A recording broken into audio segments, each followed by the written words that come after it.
बिस्मिल्लाहिर्रहमानिर्रहीम। अस्सलामु अलैकुम नाज़रीन। आज की इस वीडियो में हम बात करने लगे हैं कि क्या गंदम की फसल में पोटाश खाद का इस्तेमाल करना ज़रूरी है। क्या हम हर किस्म की जो सॉइल है उसमें पोटाश खाद का इस्तेमाल कर सकते हैं या पोटाश खाद के बगैर हम बेहतर पैदावार ले सकते हैं। आज हम इन सब बातों पर बात करने लगे हैं। वीडियो शुरू करने से पहले अगर आप न्यू हैं तो हमारे चैनल को सब्सक्राइब नहीं किया तो वो सब्सक्राइब कर लें, ताकि हम जो भी वीडियो बना रहे वो आप तक आसानी से पहुंच सकें। क्योंकि एक बात का आप सबको पता है कि चाहे इंसान हो, जानवर हो या पौधे हों, उनके लिए जो मुतवाज़न ग़िज़ा है वो बहुत ज़रूरी है। अगर हम नाइट्रोजन फास्फोरस पौधे को देते रहें तो अगर पोटाश का इस्तेमाल ना करें तो ये भी उसके साथ ज़्यादती है।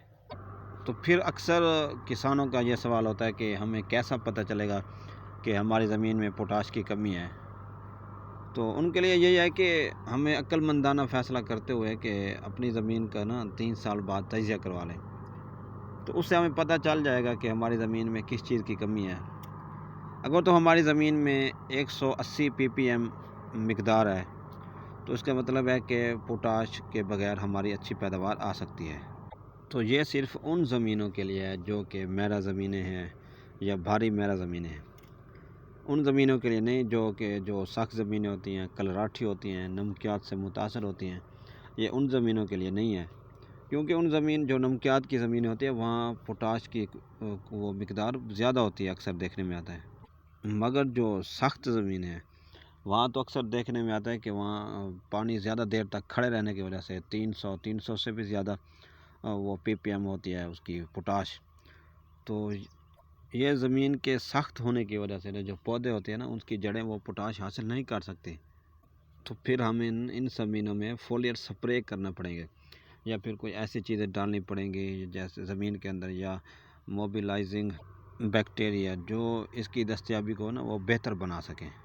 तो इसी तरह अगर हम रेतली ज़मीनों की बात करें तो वहाँ अक्सर पोटाश की कमी होती है, क्योंकि वहाँ तो पोटाश डालना ज़रूरी है। और फिर उन ज़मीनों में जो कि जहाँ हम हैवी किस्म की फसलें ले रहे होते हैं और वहाँ नहरी पानी भी नहीं लग रहा होता, सिर्फ ट्यूबवेल पर उनका इन्हिसार होता है, तो वहाँ भी पोटाश डालना ज़रूरी होता है। जबकि जो हमारी औसत दर्जे की ज़मीनें हैं जिनमें मैरा है, भारी मैरा ज़मीन और चिकनी ज़मीनें हैं, या आपने अपनी ज़मीन का तजिया कराया तो उसमें जो वो मिकदार थी वो 180 ppm या उससे ज़्यादा थी, या अक्सर 150 ppm तक हो तो वहाँ फिर भी आप गुंजाइश होती है कि आप पोटाश का इस्तेमाल ना करें। जबकि हमने पिछले दिनों पहले भी आपको बताया था कि जहाँ हमने मकई की फसल लगाई थी, हमने छलियाँ उतारने के बाद जो मकई के टांडे थे उन्हें रूटावेटर करके ज़मीन में मिक्स कर दिया, और जो कपास की फसल थी वो भी हमने उसकी जो छड़ियाँ थी वो ज़मीन में रूटावेटर कर दी। तो उन ज़मीनों में पोटाश डालने की ज़रूरत नहीं है। तो अक्सर लोगों के यही मैसेज बार बार आए थे कि मैंने अपनी वो जो छड़ियाँ थी वो भी ज़मीन के अंदर रूटावेट कर दिए हैं और जो मकई के टांडे थे वो भी, तो क्या मैं पोटाश डाल सकता हूँ? तो ये अब आपकी खुद की मर्ज़ी है, आपकी खुशी की बात है। अगर आप डाल सकते हैं तो उससे कोई नुकसान नहीं होगा, मगर उससे अखराजात बढ़ेंगे, क्योंकि इनको ज़मीन के अंदर मिक्स करने का मकसद ये है कि जो मकई ने पोटाश का इस्तेमाल किया था वो वापस ज़मीन में चली जाएगी वापस। अगर आपने अच्छे तरीके से रूटावेट कर दिया है छड़ियों को भी और मकई के टांडों को भी, तो फिर आपको टेंशन लेने की ज़रूरत नहीं है। अगर आप पोटाश डाल दें तो ये आपकी मर्ज़ी है, उसके कोई मनफी असरात नहीं होंगे बल्कि उसके मस्बती असरात होंगे, पैदावार में बेहतरी आएगी। मगर जो दूसरा सवाल आता है कि वो हमने जब मकई की फसल लगाई उस वक्त हमने वो पोटाश का इस्तेमाल नहीं किया, या हमने काटन कपास की फसल लगाई उस वक्त हमने पोटाश का इस्तेमाल नहीं किया, तो हमने वो जो मकई के टांडे थे या कपास की छड़ियाँ वो हमने ज़मीन के अंदर रूटावेट कर दिए हैं, मिक्स कर दिए हैं, तो हमें पोटाश डालने की ज़रूरत है।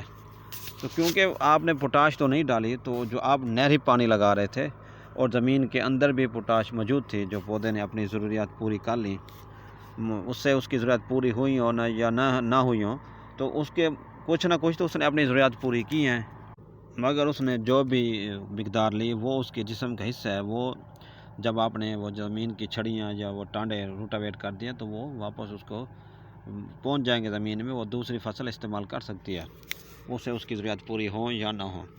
اس میں آپ نہ بھی ڈالیں تو گزارا ہو سکتا ہے، مگر ان زمینوں کے لیے جو ہماری اوسط درجے کی زمینیں جو زرخیز ہیں، جبکہ جو کمزور ہیں ان کے لیے نہیں، کیونکہ جو کپاس کی چھڑیاں تھیں انہیں ہم نے زمین کے اندر روٹاویٹ کر دیا تو اس کے جو پوٹاش تھی وہ پہلے سال تو ریلیز نہیں ہونی، تو ان کے لیے یہ ہے کہ آپ نے پہلے سال استعمال نہیں کی تھی اور آپ نے وہ جو اس کی کپاس کی چھڑیاں تھیں روٹاویٹ کر دی ہیں، تو وہاں اب یہ ہے کہ آپ آدھی ڈوز پوٹاش کی استعمال کر لیں۔